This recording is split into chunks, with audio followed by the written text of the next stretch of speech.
ഉള്ളൂ. നിങ്ങൾ പറഞ്ഞ പോലെ സ്വന്തം അവിടെ എത്തി കഴിഞ്ഞാൽ ഞാൻ അള്ളാഹു ആണെങ്കിൽ അള്ളാഹു ആകുമെങ്കിൽ ഞാൻ ധാരാളം ഞങ്ങൾക്ക് മനസ്സിലാക്കി തരങ്ങൾ ഞാൻ പറയുന്നത് കേൾക്കാൻ തയ്യാറാകി.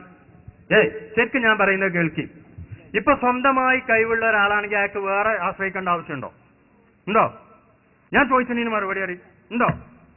സ്വന്തമായിട്ട് സ്വയം പര്യാപ്തത എല്ലാ നിലക്കും കഴിവുള്ള ആളാണെങ്കിൽ വേറെ ഒരാളെ ആശ്രയിക്കേണ്ട ആവശ്യമുണ്ടോ? ഇല്ല. അപ്പൊ ഇഷ്ടനുസരിച്ച് കരുതിയതാണ് ചെയ്തൂടെ?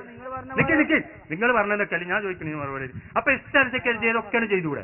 സ്വന്തം കഴിവ് ആരെയും ആശ്രയിക്കേണ്ടതില്ലെങ്കിൽ.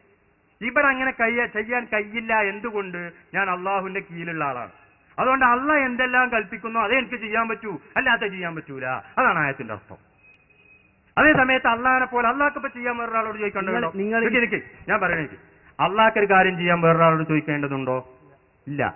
അള്ളാഹിനെ പോലെ ഒരാളാണ് റസൂലുള്ളാഹ് നിങ്ങൾ വെച്ചോളി. അതാണ് സ്വന്തമായിട്ട് കഴിവുണ്ട് പറഞ്ഞാല്.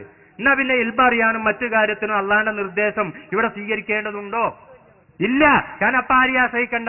ഞാൻ അങ്ങനെയല്ല. കാരണം ഞാൻ അള്ളാഹുവിന്റെ കീഴിലാണ്. അപ്പൊ ഇൽമുൽ ഗൈബാകട്ടെ അല്ലാത്ത വിഷയങ്ങളാകട്ടെ അതിലൊന്നും സ്വന്തമായിട്ട് എനിക്കൊന്നും തീരുമാനം കഴിച്ചുകൊണ്ടുവരിക. അറിഞ്ഞാൽ തന്നെ പറയണമെങ്കിലും അതനുസരിച്ച് ചെയ്യണമെങ്കിലും അള്ളാഹുവിന്റെ അടുക്കൽ നിന്നുള്ള നിർദ്ദേശം.